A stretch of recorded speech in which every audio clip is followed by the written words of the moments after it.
All right, Beyond the Gates fans. Now, Doug's death has been the topic of discussion for the past, well, almost a week at this point. For one, we all saw it coming a mile away, but since his death, the big question has been, whose fault is it? And if I'm being completely honest here, I think it's really Doug's own fault that he went out the way he did. Now, I did a separate video about, Jason Graham and the fact that he had some real life health issues and, due to that wasn't able to continue on with the show in terms of the demanding work schedule. So, I take my hat off to him in terms of prioritizing his, real life physical health, even if it meant we as a fan base lost Doug. I've seen some people talk about, well, why not just recast him? And I mean, that was a possible option, but hey, these things happen. And, I wish him a speedy recovery in terms of his real life health. And now we're looking at how the demise of Doug came to be. And people have been pointing the finger at, oh, well, it's Vanessa's fault for messing around with Joey. Even though most people fail to acknowledge that, well, let's not forget, Doug was the one who got stuck in the gambling debt hole, leading to Vanessa becoming part of this entire operation to begin with. Oh, it's Bill's fault for snitching on Doug to Joey about his plans to take him down. Bill was protecting his own butt because in reality, when you just sit down and think for just a little bit longer instead of just instantly casting blame and judgment, you come to realize that Bill was thinking several steps ahead because as he told Joey, yeah, the reason I'm telling you is because you can prove to be a much more valuable asset and or ally than Doug ever could.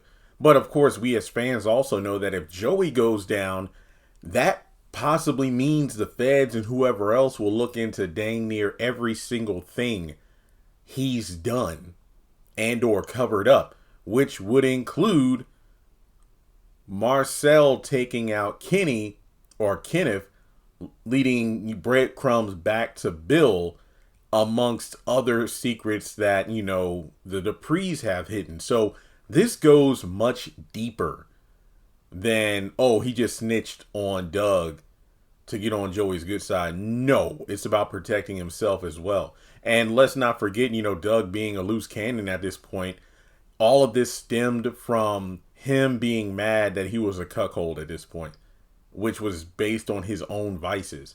Then you have other people blaming Marcel. Well, to be fair, he was the one that arranged the whole, drunk driving accident as a cover up. But at the end of the day, Doug was the one who ran his own mouth. And unfortunately, that caused him to, quote unquote, run a car into a ravine to his fiery demise. No. Think back to the beginning, because if nothing else, Randy was both the angel and devil on Doug's shoulder. Before this entire ordeal began, when, due to his gambling habits, Doug had found himself in a hole. Now, I do recall in my Friday review, I mentioned that I think his debt was like $250K, which at the end of the day, I'm not saying that's not a lot of money, but given Doug's career and whatnot, that doesn't seem like a believable amount for him to be stuck in the hole, considering how many operations he was doing at that one point, plus the chance where he had that $50,000 ticket, which he stupidly gambled away in one shot at the horse track. But in any case, I don't know how far into the hole he was at the beginning of the series, but he was going to Joey to get out of the hole. Randy kept telling him not to do it. And it's just weird because not only is Randy your boy, you've known each other since the sandbox, but given that he's worked for Joey for some time, you would think Doug would have a bit of common sense to know that, well, if this guy, my boy, is telling me not to mess around with Joey, maybe I shouldn't. Maybe I should just quit gambling, focus on my career, my wife, save up enough money, erase my debts, and then, it'll all be done. No, he decided to metaphorically get in bed with Joey by taking that envelope that Joey had with the exact amount of money he needed. And in terms of asking, so how do I pay this back? Do you do payment plans? What's the plan?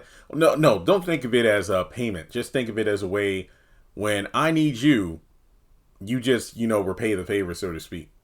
Okay. And then that's when Doug, instead of, I don't know, not going to the casino anymore, he just keeps popping up. Joey gives him money. He plays it. He loses. Sometimes he wins. And hey, there are times where he decides, I want to walk away. And then next thing you know, he's right back at the table. But then when things got so bad that Doug is like, he starts to recognize his own vices, he stops going. And then Joey gets mad and then, tells Randy to persuade him to come to the casino or else. And eventually Doug will come. Sometimes he's up. More often he's down. And I remember that one episode where he was doing so well, Joey was ticked off and Randy was just, smiling to himself because his boy was up. Joey was so mad that, look, at the rate he's going to be out of debt by before lunchtime because Doug was just on a roll. And he actually got up and left. But then, of course, it got to the point where he injured himself by slamming his hand on the nurse's station desk and he was going to be out of work for a while. But luck actually, came by when Andre found that lottery ticket on the floor at the diner and assumed it was Doug's. But when Doug said no, Andre's like, you know what? Hey, take it anyway. Luck might be shining down on you. So when Doug scratched it off, that's when he won that $50K. He told Randy and Randy was like, Doug, this is great, man. You injured your hand and you're out of work. But this $50K would be one hell of a down payment on what you owe Joey. But what did he do? Hey, this is a sign, man. I'm hot right now. Went to the racetrack like a dummy and lost it all. And I think at one point, didn't Randy give Doug a tip to another gambling place he could go to? Yeah, and then Joey got on him about that. So essentially, Doug had so many opportunities to get off the ride before he went too far down the track. But he just kept on going. Then it got to the point where Joey's plan came to fruition, where Doug was so deep in the hole that the only way to possibly pay him back was to get his wife involved with her real estate business to launder money. That was it. And then, of course, Vanessa got into the mix and Doug got mad whenever she and Joey got too cozy, forgetting the fact that all of this was his fault. His fault. Now, apparently Doug had known about Vanessa's activities because, as she told Nicole, their romance and whatnot had, dimmed a long time ago. They pretty much have an understanding in terms of, hey, we live under the same roof. We stay married, no divorce, and we pretty much just live our own lives, and that's it. But for whatever reason, just not divorced. It makes no sense to me because even Nicole's like, why don't you just get a divorce? And the major difference is all the men Vanessa has screwed have just been random men like Diego at the country club or some escorts or what have you. But I guess what's getting under Doug's skin, or what got under Doug's skin, was this was the man that screwed him over. And as I mentioned before, Doug got into bed with Joey, and then metaphorically or figuratively when he took that money from the start. But then Vanessa ended up getting in bed with Joey physically. Well, more so on the poker table. And that's the worst part because you have Doug getting screwed over twice, not just at the casino, but at the poker table. The poker table that ended up putting him in the hole with Joey to begin with. Sometimes out of his own stupidity and addiction, but then other times when Joey would have the games, stacked up against Doug so he would lose.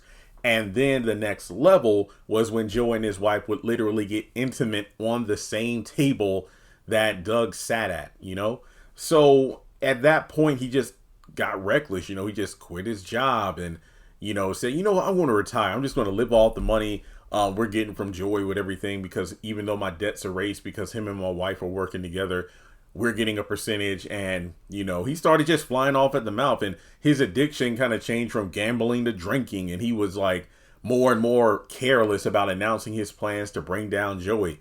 Yet again, his boy Randy, after his, failed runaway attempt, tried to tell Doug, look, many men have tried and all of them have failed to try to shut down Joey's operation. So you ought to just shut your mouth, enjoy the cuckold life with a little piece of money, and that's it. But no, Doug wasn't having it. And then the last straw was when he walked into the casino and saw Joey and his wife getting it on, and he and Joey locked eyes. And at that point, Doug was like, oh, no, bargain basement. Tony Soprano's going down. So then he took it to Bill, his, friend from college. But Bill went to Joey, let him know what was happening. And then, well, we know what happened from there. He ended up taking Vanessa to Puerto Rico. All the while, Detective Marcel took care of the rest. So Doug did this to himself. And he got super drunk, went gambling, and then ended up winning big one last time. But unfortunately, he couldn't take it with him. And that was a wrap. So, folks, yeah, I know you could literally point the finger at a number of people. But at the end of the day, Doug did this to himself. From the gambling, to getting his wife involved to get him out of debt, to then trying to bring down a quote-unquote mob boss and being reckless. That's really what it boils down to. So I'm not saying I don't feel sorry for Doug. It's awful what happened, but this was preventable at so many pit stops in this journey, from Randy's warnings to Doug needing to listen to that little voice inside telling him to stop gambling, but the other voice being, hey, luck is going to turn around. And then no, I mean, he, to his credit, he did talk to Nicole at one time, but one time wasn't enough. I mean, him going to that mini therapy session, it's just like working out or going to the gym. You can't just work out, one time and then think you're going to find instant results. It's all about consistency and whatnot and perseverance. But Doug, I hate to say it, at the end, when you really think about it, Joey was right. He was a loser. It's just that he didn't know when to quit when he was ahead. And that's ultimately what took him down in the end. He just felt like, my thing is like, bro, you thought, you'd win big at the casino. You were a big shot, but ended up digging yourself into a hole. Then you decided to take the ultimate gamble of bringing down Joey when no one else could. And as a result, you ended up digging a hole for yourself. That's something you can never work your way out of. No matter how much you work, no matter how much money you try to, repay, you're dead. That's it. So that's ultimately the end of Doug McBride. And when you take into consideration everything I talked about, who do you blame for his death? Joey, Randy, Marcel, Bill, Vanessa, or himself. So like and subscribe, and I'll catch you all in the next video.